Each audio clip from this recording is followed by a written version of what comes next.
Noni mengikuti perintah bosnya untuk ikut dalam perjalanan bisnis ke Chiang Mai untuk bertemu dengan direktur perusahaan Jepang. Nonim sudah sampai di Chiang Mai. Nonim hendak menyewa kamar hotel untuk istirahat mereka sembari menunggu jam pertemuan. Namun ternyata sisa satu kamar saja sehingga membuatnya pusing. Nonim memberitahu bosnya bahwa kamarnya tinggal satu dan meminta untuk cari hotel lain saja.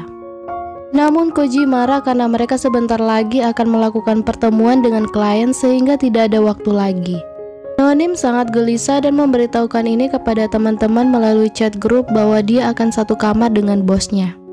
Semua merasa sangat semangat mendengar cerita Nonim dan berharap ada kabar baik darinya.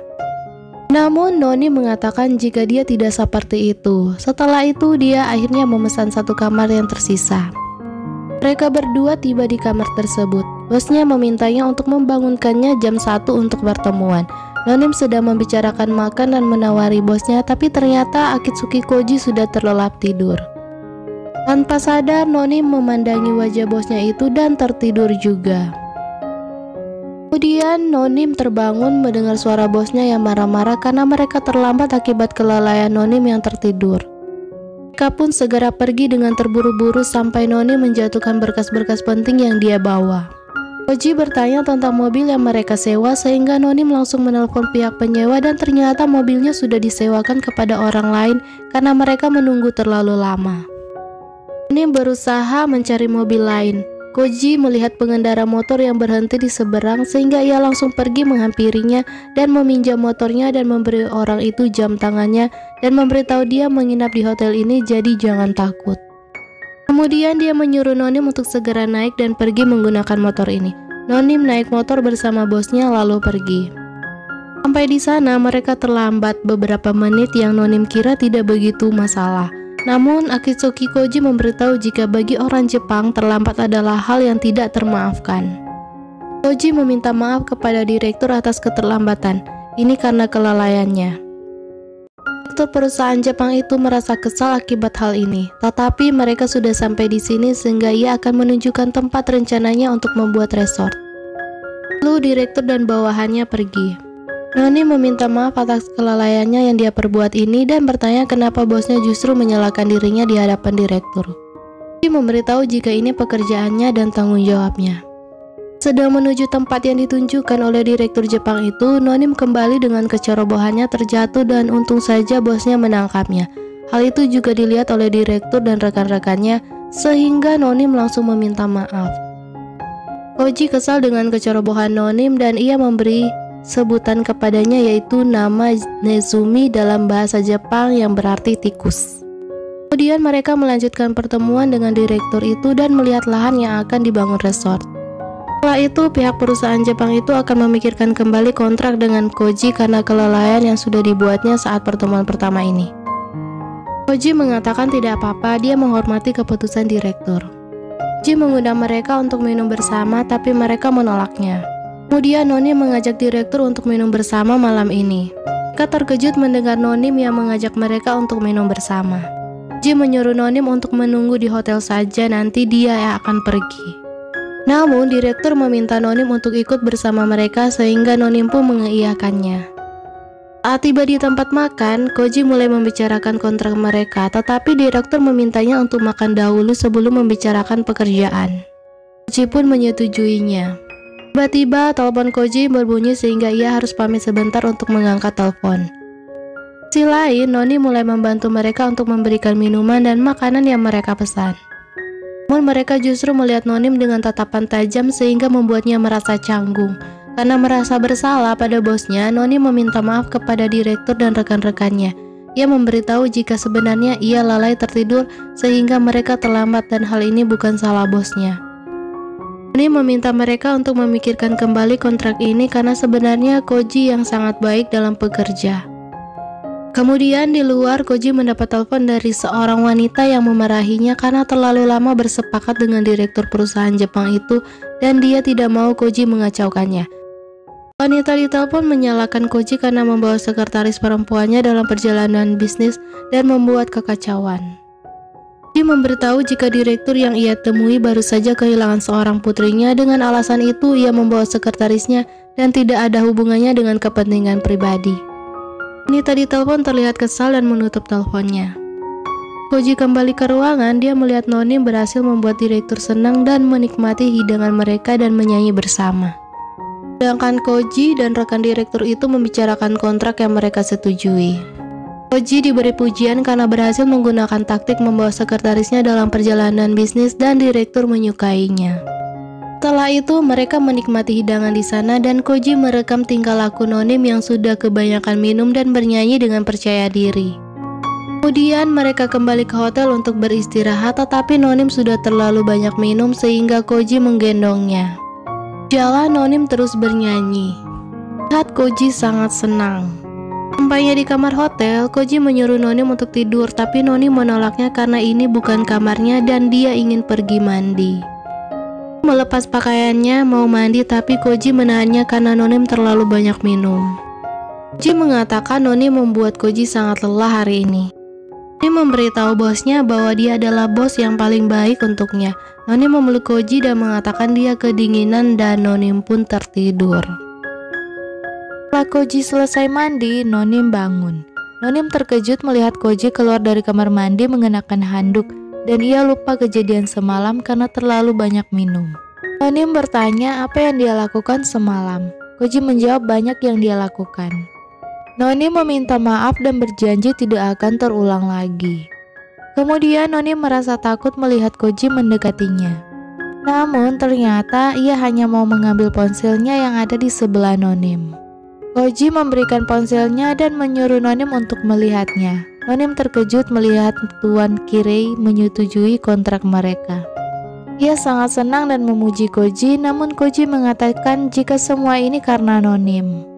Nonim sangat senang dan ingin memeluk Koji, tapi Koji hanya memakai jubah mandi. Kemudian Koji menyuruhnya bersiap-siap karena ia akan mengajaknya berjalan-jalan. Nonim pun bersiap-siap. Nonim tidak sengaja melihat Koji sedang memakai baju. Ia terkejut melihat ada bekas luka di punggung Koji. Kemudian mereka pun jalan-jalan dan berhenti di sebuah toko pakaian. Koji meminta Nonim untuk memilih baju agar Nonim tidak menggunakan pakaian yang sama. Setelah memilih beberapa pakaian, akhirnya Nonim memutuskan untuk memakai pakaian yang dipilih Koji. Nonim juga meminta Koji untuk memakai pakaian yang cocok untuk mengunjungi kuil.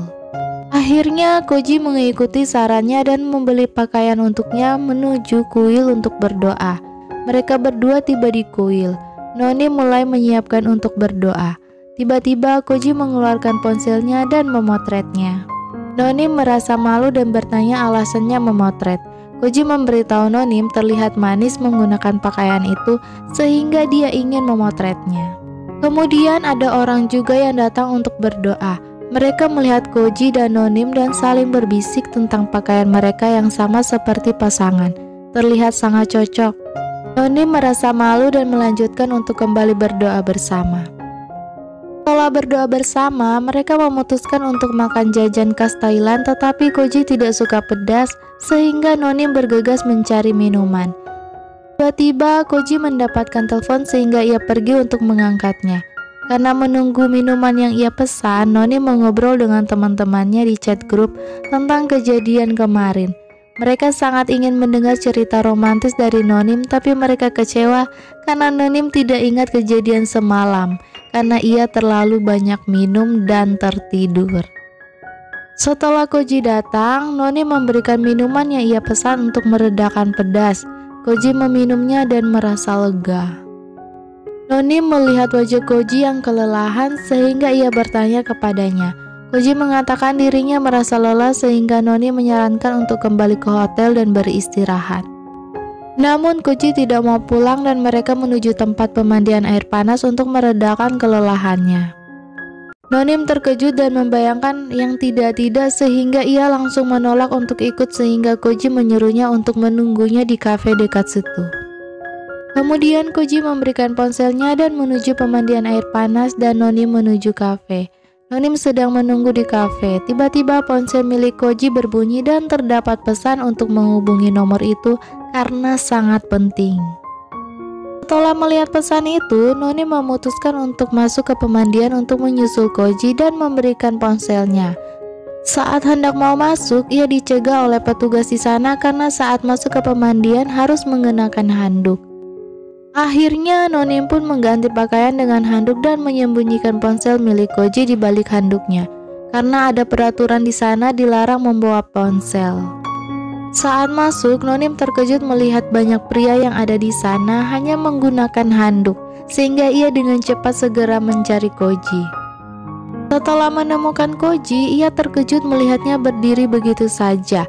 Koji memberitahu dirinya memakai handuk sehingga Nonim tidak perlu khawatir. Nonim memberitahu dirinya kemari untuk memberikan ponsel milik Koji yang berbunyi dan sepertinya sangat penting. Dengan ceroboh, Nonim melangkah begitu saja tanpa melihat ada sabun yang terletak di lantai sehingga ia jatuh ke dalam kolam. Namun untungnya ia berhasil menyelamatkan ponsel milik Koji dari air. Setelah itu mereka duduk dan mengobrol bersama. Koji memberitahu jika telepon dari Hasobe memberitahu jika ia akan menjemput mereka saat sudah sampai di bandara. Kemudian Koji menawari minum sake bersama, tapi Nonim teringat kejadian dirinya yang terlalu banyak minum sehingga ia menolaknya. Karena bosnya mengatakan ia sudah mengalami kekacauan 2 kali sehingga ia tidak bisa menolaknya. Kemudian Koji bertanya apakah benar Nonim tidak mengingat kejadian malam itu. Nonim bingung dan bertanya apa maksud Koji. Koji mengatakan, "Call me." Dan hal ini membuat Nonim terkejut. Ia teringat kejadian di mana Koji mengatakan, "Call me. Call me." Ia teringat kejadian di mana Koji mengatakan call me saat mengantarkan Noni pulang. Noni memberitahu sebenarnya dia sudah hendak mengirimnya pesan, tapi dia kehilangan kartu nama yang diberikan. Koji bertanya pesan apa yang akan dikirim padanya. Noni memberitahu jika ia akan mengirim sebuah pesan untuk menyuruh Koji menyetir dengan selamat sampai di rumah.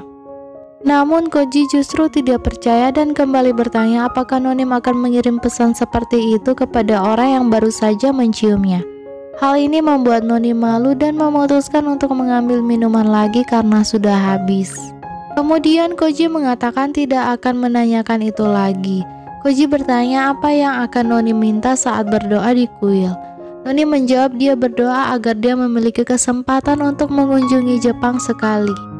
Dia belum pernah ke Jepang karena itu mahal. Dia belajar bahasa Jepang karena ingin ke sana, melihat Gunung Fuji dan pohon sakura. Koji mengatakan dia akan membawa Nonim ke sana. Nonim menolak karena bosnya pasti akan menyuruhnya kerja keras. Koji mengatakan mereka bisa pergi bersama tapi bukan sebagai bos dan sekretaris, sebagai teman atau... Nonim menyela dengan alasan akan mengambil minum. Saat di luar, dalam hati Nonim tidak menyangka jantungnya berdetak kencang dan bertanya-tanya apakah dirinya ini menyukai bosnya sendiri. Dan bersambung, jangan lewatkan episode selanjutnya. Bye-bye.